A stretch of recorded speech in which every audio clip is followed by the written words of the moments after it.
Hello everybody, this is Goji73 here with a figure review. I know, it's shocking that I'm doing a figure review again, huh?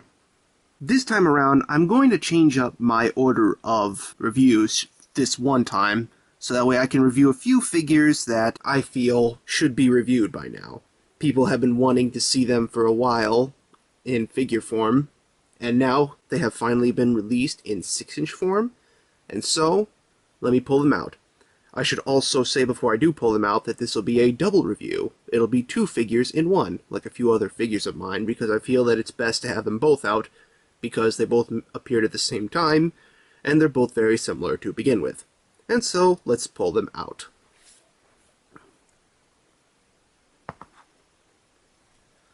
Gaira and Sanda, otherwise known as the Gargantuas, from the Toho film, The War of the Gargantuas. Now, to start off with history, like I said, they both appeared in the same movie, The War of the Gargantuas, and to quickly sum it up, they're both giant furry monsters who appear and cause trouble. Gaira, on the left, is the first Gargantua to appear in the film, and he is the evil Gargantua who attacks stuff and eats people, because he's more savage. For the first half of the movie, it just focuses on him fighting against Japan's defense force. Basically, your average Toho giant monster movie. Towards the second half of the movie, Sanda, the brown Gargantua, shows up, saves Gaira, and tries to protect him from humanity. But as the movie progresses, Sanda realizes that his brother Gaira is evil, and the two eventually fight. Once in a mountainside, and the other in a city. Ultimately, both Gargantuas fight until a volcano shows up, and something happens and they both die. Let's just say that, because the ending is, as we all know, really, really weird, if you're a Godzilla fan, or Kaiju fan. And that quickly does it for their history.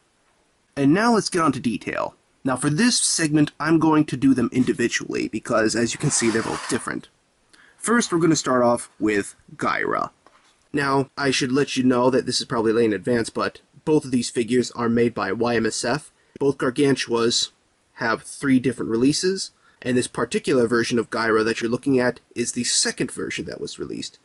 To quickly go over the differences, the first version has Gaira's arms, like one out to the side, and one like as if he's telling you to bring it. And the reason for that is because it's in a particular battle pose to go with Sanda's first release, which we'll get onto momentarily. This one is the second version. His arms are more spread out in the more traditional pose that he takes when he's fighting in his movie. And the third one, which has not been released since the time of this recording, basically has his hands up over his head to simulate the scene in the posters in which he destroys a ship.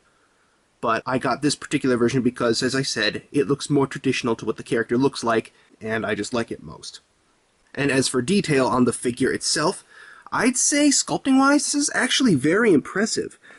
I believe reading online that the reason why both of these figures were created was because Tony Preto, I believe his last name is pronounced, the guy who was in charge of Tempting Toys, actually talked to Y-MSF's creator to have them created, because in Japan, Gargantuas is actually not that popular. It's more of like a cult film, and it's actually a lot more popular here is in America.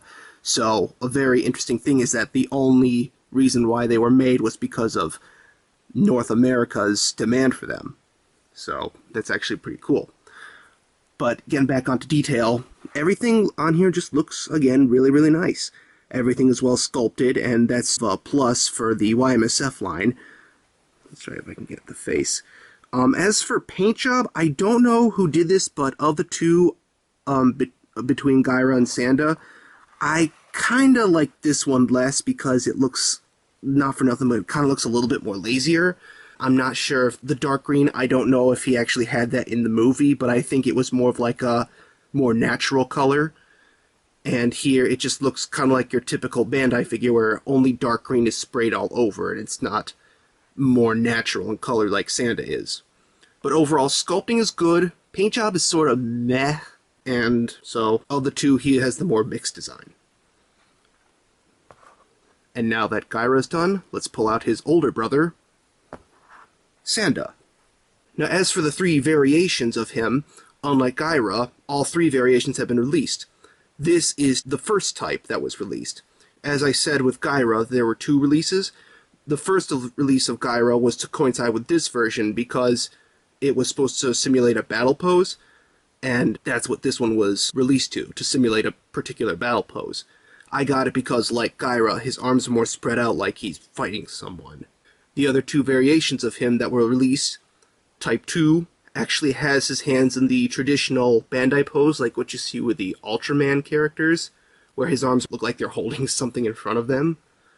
And Type 3 is practically the same as Type 2, but his hands are fists, because in one of them he's supposed to be holding a tree, like what he hits Gaira with in the movie. But out of the three types, I got this one because, again, it looks like he's in a battle pose, like as if he's pushing something back, much like Gaira was. And out of the three of them, I like him the most, even though he was made to simulate a particular scene. But that was to go over his designs. As for detail, much like Gaira, he has a very, very nice sculpting on him. Everything on here looks really nice. I like the King Caesar-like paint job that they gave him, and as I just said, the sculpting is really, really nice. And of the two, I think this paint job is far more superior than Gaira's. It just looks, like I said, very King Caesar-like, and while it's not 100% accurate like it was in the movie where it was all natural like Gaira, I just like this one more because it just seems a little bit more neat than whereas the spray-on type of paint job that Gaira had. So, of the two, I just kind of like this one a little bit more.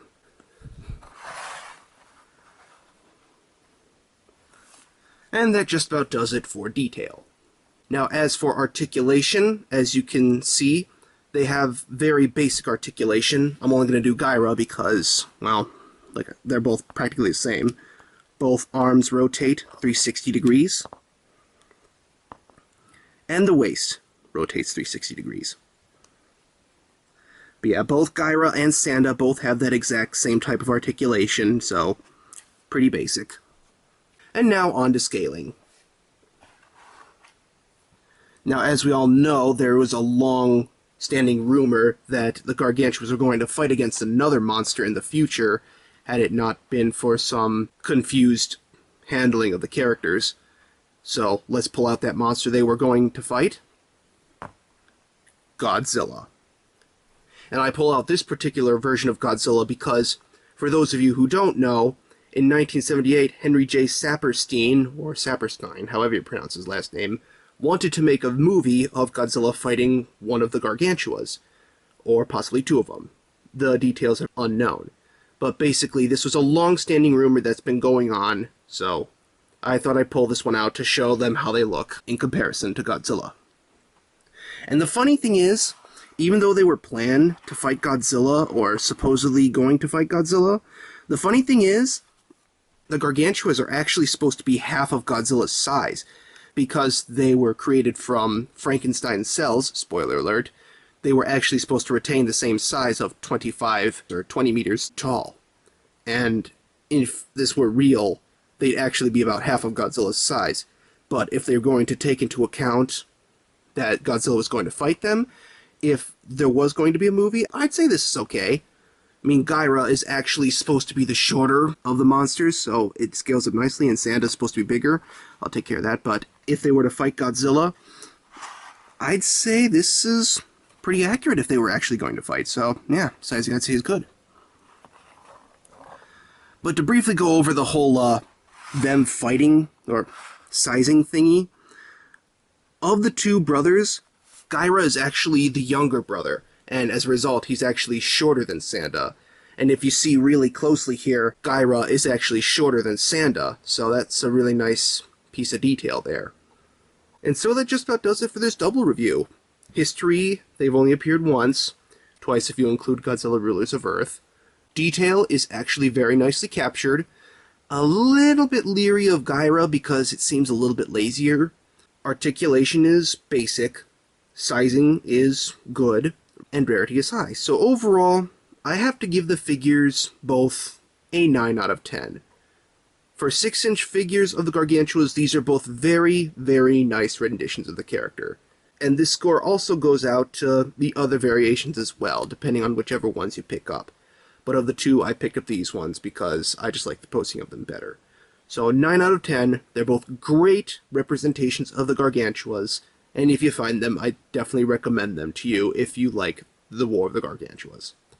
And so that's it. I hope you enjoy this review.